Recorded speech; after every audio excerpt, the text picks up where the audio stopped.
Security वाले और camera वाले बैठ सकते हैं, पक गए।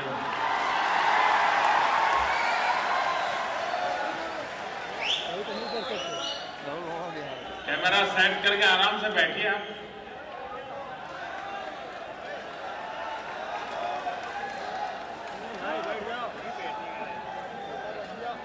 હું ભલે દિલ્હીમાં હોઉં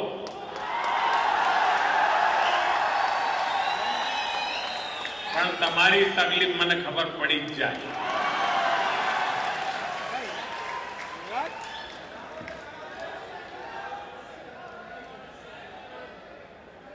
मीडिया के मित्रों, आपने अपना कैमरा सेट कर दिया होगा, प्लीज आप बैठिए आराम से।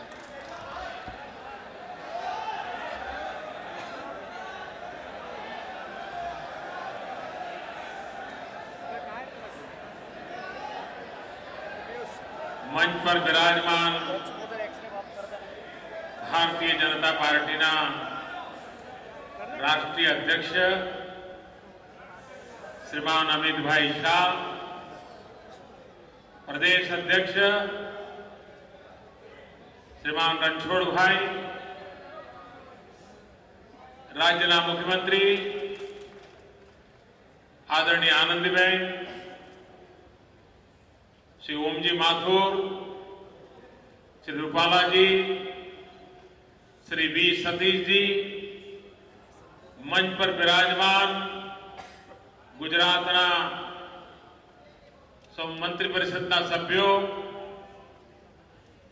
केंद्र सरकार में मारा साथी मंत्री અને ઉપસ્થિત સૌ કાર્યકર્તા ભાઈઓ અને બહેનો,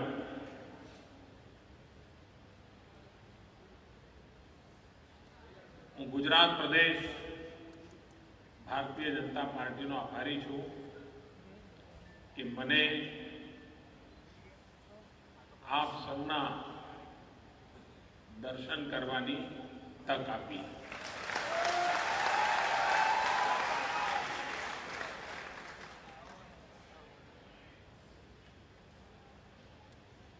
પણ હજુ આ અંતર જરા વધતું જાય છે।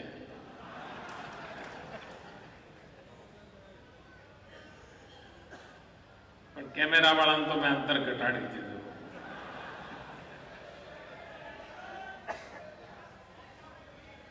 હવે ભાઈ હવે નહીં, બહુ થઈ ગયું ભાઈ।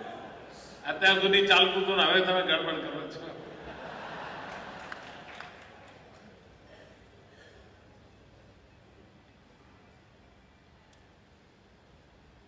भारतीय जनता पार्टी की जे विशेषता है ये विशेषता है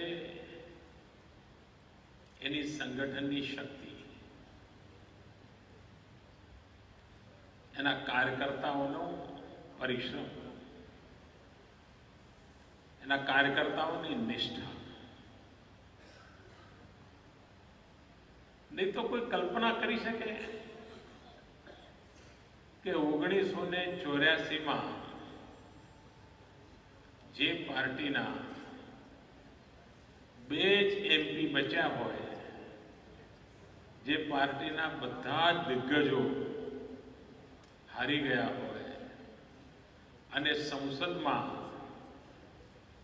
विजेता पक्षना नेता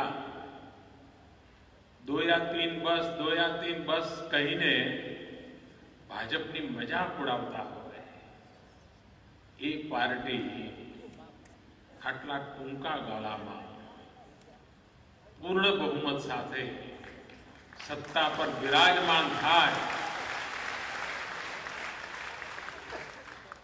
आ प्रजानो प्रेम जीतवा माटे 3 दायका सुधी कोई पण प्रकारनी निराशा वगर समग्र देशना कार्यकर्ताओं अखंड एक निष्ठ जे पुरुषार्थ कर्यो छे अने एनुं आ परिणाम छे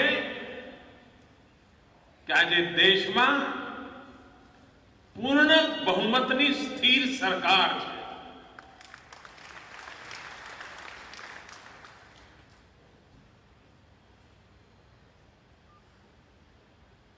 ઘણીવાર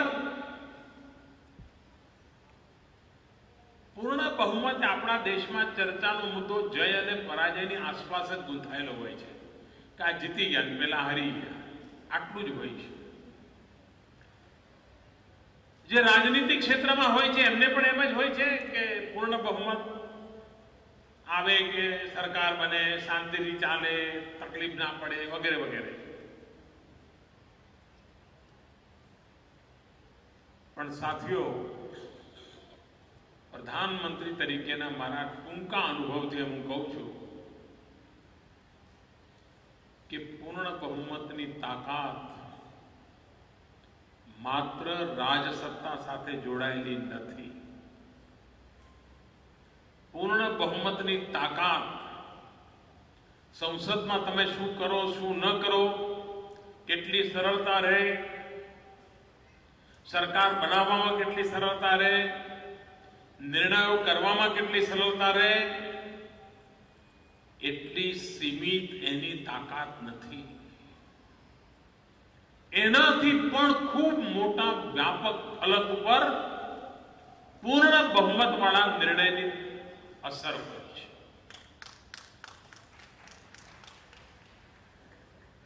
દુનિયાના અનેક દેશના વડાઓને ગયા 3-4 મહિનામાં મારું મળવાનું થયું છે. મોકળા મને વાતો થઈ છે. ચીનના રાષ્ટ્રપતિ અમદાવાદ સુધી આવે એનું કારણ શું?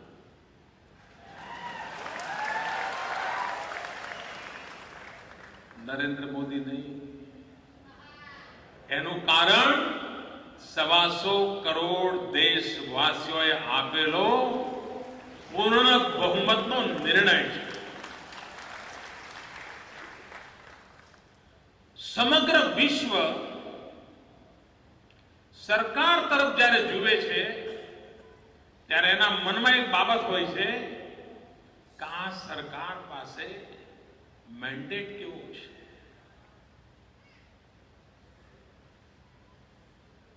અને લગભગ 30 વર્ષના ગાળા પછી સમગ્ર વિશ્વ જાણે રાહ જોતું હોય કે ભારતમાં કોઈ પૂર્ણ બહુમત વાળી મજબૂત સરકાર બને અને આપણે કંઈક એની જોડે કામ ચાલુ કરીએ, એવું હું અનુભવું છું.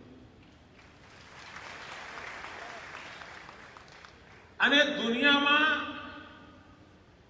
આપણા અત્યંત મિત્ર દેશો હોય, ઔપચારિક મિત્રતા વાળા દેશો હોય કે ઠંડા ગરમ સંબંધો ધરાવનારા દેશો હોય, કોઈ પણ રંગરૂપના હોય, આ બધાનો જ સમાન ભાવ જોવા મળે છે. હમણાં હું બ્રિક્સ સમિટ માટે ગયો અને ત્યાં લેટિન અમેરિકાના દેશોના વડાઓને મળવાનું થયું. અને મારા માટે આશ્ચર્ય થયું કે એમની ભારત માટેની જે ઉત્સુકતા, ઉમંગ, એની સાથે જોડાવા માટેની હોડ આપણને આમ દેખાય. હું દેશવાસીઓને આટલી જ વિનંતી કરીશ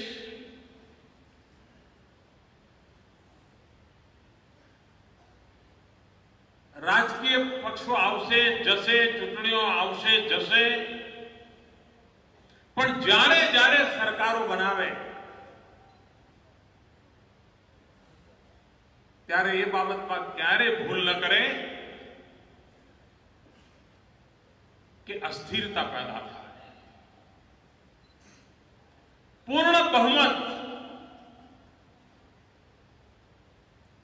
એ ભારતના લોકતંત્રને પણ પુષ્ટ કરે છે. અને આ દેશ જે ટર્નિંગ પોઈન્ટ પર ઉભો છે, જેમાં આપણે લગભગ 10 વર્ષ બગાડી દીધા, એ ખાડો પણ પૂરવાનો છે. એવી વખતે રાજ્યોમાં પણ પૂર્ણ બહુમતના મહત્વની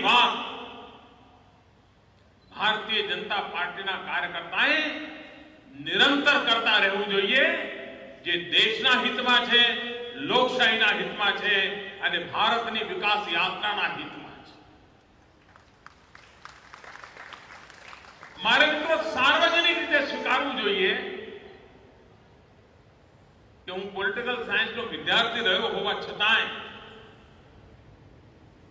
સરકાર બનવી અને પૂર્ણ બહુમતવાળી સરકાર બનવી અને એની વિશ્વ માનસ પર અસર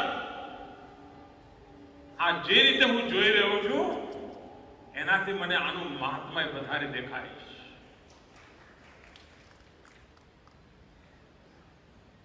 ભારતમાં પણ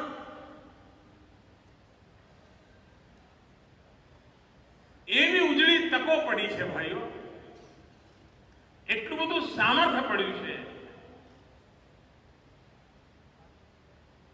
અને વિકાસનો મંત્ર લઈને આપણે ચાલી રહ્યા છીએ ત્યારે એક બાબત પર આપણે બળ આપી રહ્યા છીએ, ટીમ ઇન્ડિયા.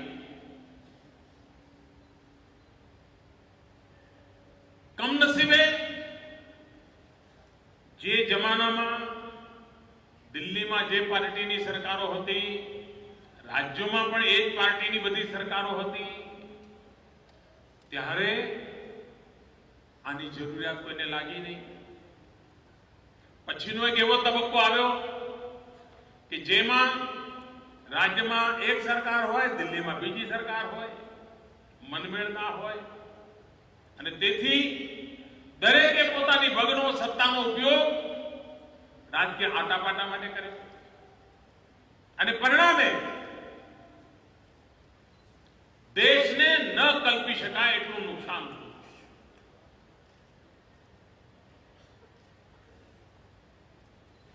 હું રાજ્યનો મુખ્યમંત્રી તરીકેનો મારો અનુભવ મને એ બાબત માટે કન્વિન્સ કરે છે, મારો આત્મવિશ્વાસ દ્રઢ બનાવે છે કે ભારત જેવા દેશને આગળ ધપાવવો છે તો એના સંઘીય ઢાંચાને જેટલો મજબૂત કરીશું એટલો આ દેશ તેજ ગતિથી આગળ વધશે. દિલ્હીના એક થાંભલા ઉપર હિન્દુસ્તાનને ઉભો ન કરી શકાય. હિન્દુસ્તાનના દરેક રાજ્યના એક એક મજબૂત પિલર ઉપર જ આ હિન્દુસ્તાન ઉભું કરી શકાય. ભારતના દરેક રાજ્યના મજબૂત પિલર ઉપર જ આ દેશ ઉભો થઈ શકે અને તેથી પ્રથમ દિવસથી જ આપણી સરકાર રાજ્યમાં કોઈ પણ પક્ષની સરકાર કેમ ન હોય, કોઈ પણ વિચારની સરકાર કેમ ન હોય,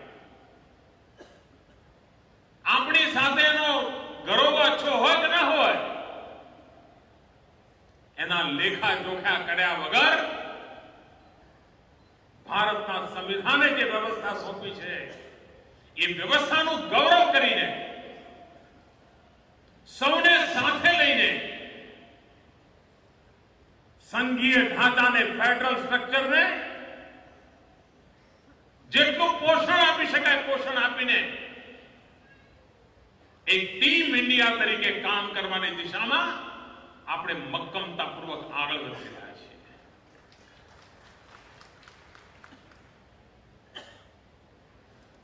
આ એવી બાબતો છે જે ભૂતકાળની અંદર ક્યારે વિચારવાનું, જોવાનું, જાણવાનું, સમજવાનું અવસર જ ઉભો નથી.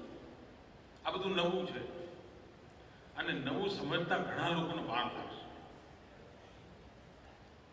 આપણે ત્યાં ગુજરાતમાં એવું થયું, સમજતા સમજતા 12 વર્ષ વીતી ગયા તો કેટલાક તો હજુ નથી સમજ્યા. પણ મને ખાતરી છે મિત્રો કે જે રસ્તો આપણે પકડ્યો છે, સર્વજન હિતાય સર્વજન સુખાય,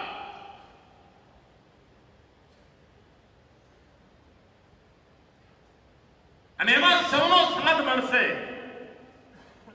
એવો મારો પૂરો ભરોસો છે.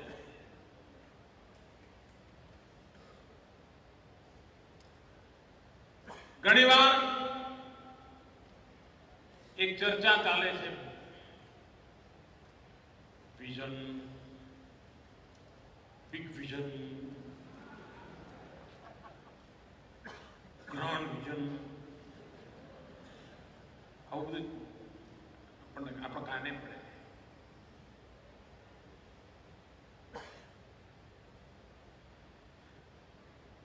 મારે એટલું જ કહેવાનું છે, બહુ નાનો માણસ છે.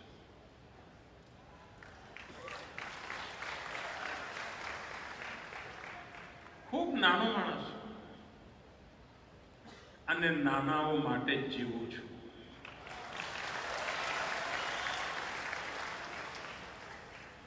અને નાનું નાનું વિચારીને નાનાઓને મોટા કરવાનું મને ફાવશે.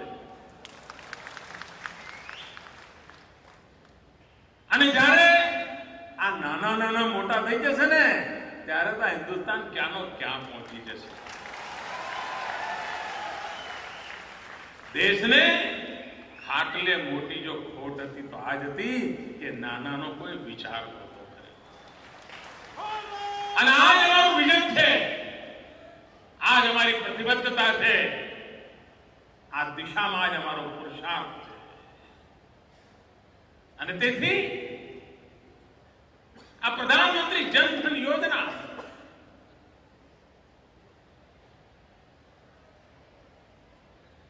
કોઈ કલ્પના કરે, આ દેશના ઉદ્યોગકારો બેન્કરના ઘરે ચપ્પલ ઘસતા હોય, બેંક મેનેજરના ત્યાં જેટલી આરતી ઉતારાય એટલી આરતી ઉતારતા હોય. એ બેંક મેનેજરો ગરીબના ઘરે જઈને એમ કે આવાને આપણે ખાતું ખોલાવીએ.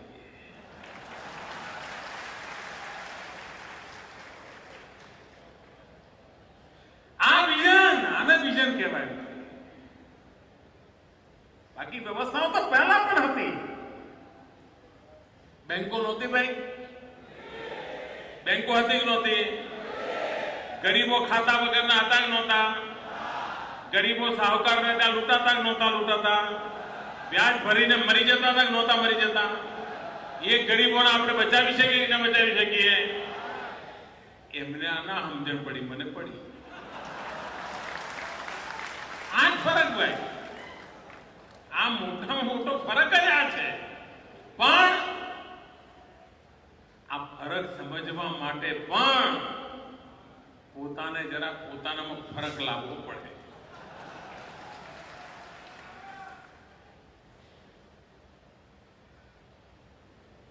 આપ વિચાર કરો, કુદરતી હોનારત આપણે ઈચ્છે કોઈને ના, અને કોઈ સરકારની તાકાત નથી કે કુદરતી હોનારતથી કોઈને બચાવી શકે, કુદરતી હોનારત ન રોકી શકે. પણ હોનારતમાં પણ હોમાઈ જવાની તૈયારી તો જોઈએ કે ના જોઈએ?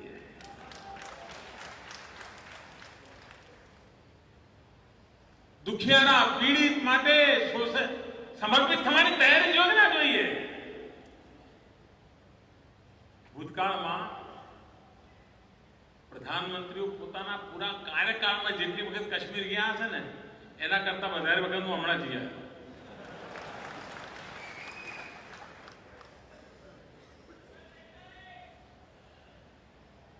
કહેવાનું તાત્પર્ય એ છે મિત્રો, હવે તમે મને કહો, આ નેપાળ આપણું પડોશી દેશ કહેવાય કે ના કહેવાય? વિમાનમાં જવું હોય તો 1.25 કલાક લાગે. કેટલો? આપણા દેશની સરકારોને ત્યાં જતા 17 વર્ષ લાગ્યા. 17 વર્ષ. હું 17 વર્ષે ગયો ત્યાં, બોલો. હવે કોઈ મને પૂછે કે તમે વિઝન કહો, હવે મને કહો આને વિઝન કહેવાય કે ના કહેવાય? એમને પડોશમાં નેપાળ ના દેખાડવું, અમને દેખાડવું.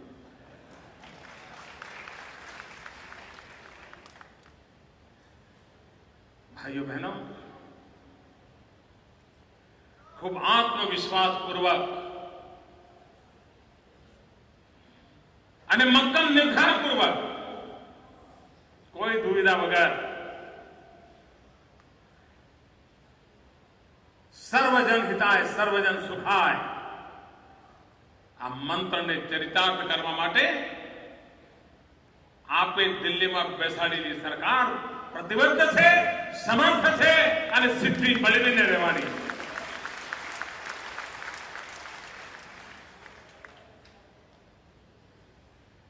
તમને કેવું લાગે છે?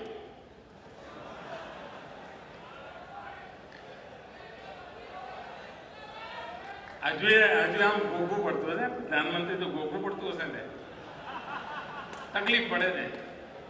રોજ હવા નરેન્દ્રભાઈ એમ કહેતા હોઈએ, પ્રધાનમંત્રી મગજમાં બેસે જ નહીં સાહેબ, ના બેસે ને.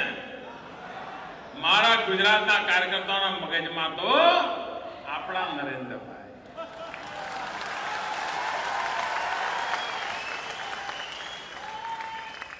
એનો આનંદ કેવો ભાઈ, ખરો કે નહીં? એ આનંદ બન્યો રહે, આપનો એ પ્રેમ બન્યો રહે. વ્યવસ્થાની દ્રષ્ટિથી જે કે પાટિયા લાગે પણ ખભે ખભા મિલાવીને જીવ્યા છીએ આપણે બધા. તો એ જ જૂના સાથી, એ જ જૂના જોગી, એ જ મસ્તી, એ જ મુરાદ, એ જ મંજિલ, એ જ આપણી જિંદગી છે. દોસ્ત પણ આ બધું તો વ્યવસ્થા હોય છે. જિંદગી જીવવાનો આનંદ તો આ આપણાપણમાં છે, પોતાપણામાં છે. એની મસ્તી કઈ હોય છે, અને મસ્તી જરૂરી નથી કે હું વાર તહેવાર અહીંયા આવું. હું જ્યાં હોઉં ત્યાં તમે મારા દિલમાં જ હો, અને હું તો હોવ જ હોઉં.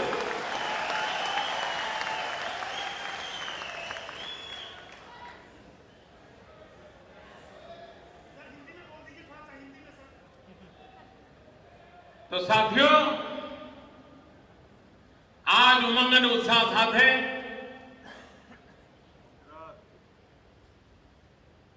ગુજરાતની વિકાસ યાત્રા પણ એટલી તેજ ગતિથી ચાલે છે.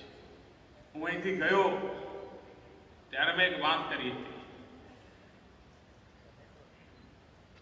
જે દિવસે વિધાનસભા પક્ષમાં નવા નેતાની ચૂંટણી થઈ હતી અને આનંદીબેનને મુખ્યમંત્રી તરીકે બધા પસંદ કર્યા હતા, એ દિવસે મેં કહ્યું હતું કે હું હોઉં અને ગુજરાત સરસ ચાલે કે મોદીની સફળતા નથી. મોદીની તો સફળતા એમાં છે કે ન હોય અને ગુજરાત સરસ ચાલે, એમાં એની સફળતા. અને આજે હું 4 મહિના પછી આવ્યો છું, ત્યારે 4 મહિનામાં અનેક લોકો મને મળ્યા છે, અનેક લોકો પાસેથી મેં એનું એનાલિસિસ સાંભળ્યું છે, અને મને ગર્વ છે, મને આનંદ છે કે ગુજરાત સરકાર પહેલા કરતા પણ વધુ સારી રીતે, વધુ તેજ ગતિથી જનકલ્યાણના કામમાં લાગેલી છે. અને એના સુફળ ગુજરાતની વિકાસ યાત્રાને નવી ઊંચાઈ પર લઈ જશે એવો મને પૂરો વિશ્વાસ છે.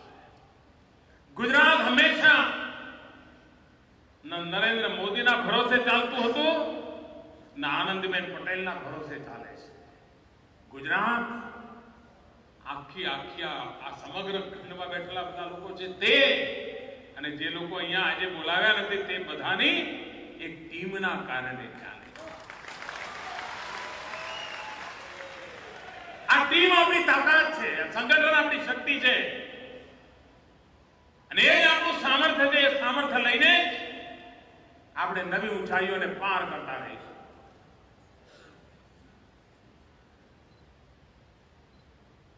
અને મેં પહેલા દિવસે કહ્યું હતું, શાયદ મણિનગરમાં હું જયારે વિદાય લેવા ગયો ત્યારે મેં જાહેરમાં મણિનગરના મતદાતાઓને કહ્યું હતું કે આપે મને આટલો બધો પ્રેમ આપ્યો ને હવે હું જઈ રહ્યો છું, પણ જ્યાં જઉં છું ત્યાં હું હંમેશા એવું કામ કરતો રહીશ કે તમારી છાતી ગજગજ ફૂલતી રહે. તમે માથું ઊંચું કરીને દુનિયાની સામે જીવી શકો એવું કામ થવું જોઈએ. અને વિશ્વભરમાં બેઠેલો ભારતીય સમુદાય એ ગૌરવની અનુભૂતિ કરે એ સિદ્ધિ આપણે પ્રાપ્ત કરી દીધી છે. આખા વિશ્વમાં એ સિદ્ધિ છે.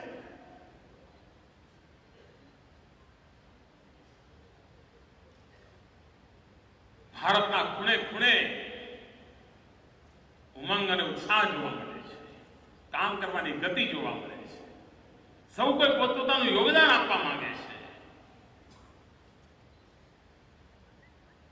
તમને આશ્ચર્ય થશે, મેં 15મી ઓગસ્ટે લાલ કિલ્લા પરથી કહ્યું હતું કે દિલ્હીના છાપામાં સમાચાર આવતા હતા કે ઓફિસરો સમય પર આવે છે. હવે બોલો આગે સમાચાર છે ભાઈ, આવવું જોઈએ ના આવવું જોઈએ, આવવું જોઈએ ના આવવું જોઈએ. પણ એ સમાચાર કેમ બન્યા? નહોતા આવતા. સૌ કોઈ મિત્રો પ્રેમથી, ઉમંગથી, ઉત્સાહથી 125 કરોડના ભાગ્યને બદલવા માટે મક્કમ નિર્ધાર સાથે આગળ વધી રહ્યા છે. આપ સૌએ જે પ્રેમ વર્ષા કરી છે એ મને એક નવી ઉર્જા આપશે, નવી શક્તિ આપશે. હું આપ સૌનો ખૂબ ખૂબ આભારી છું. આવતીકાલે ચીનના રાષ્ટ્રપતિ ગુજરાત આવી રહ્યા છે. 1400 વર્ષ પહેલા હ્યુએનસાંગ આપણે ત્યાં આવ્યા હતા. ત્યાર પછી 1400 વર્ષે આ મોટી હસ્તી અહીં આવી રહ્યા છે.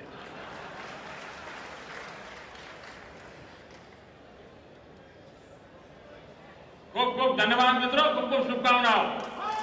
ભારત માતા કી. આપણે જૂની ટેવ ચાલુ રાખો ને, હું મારી દઉં. ભારત માતા કી. ભારત માતા કી.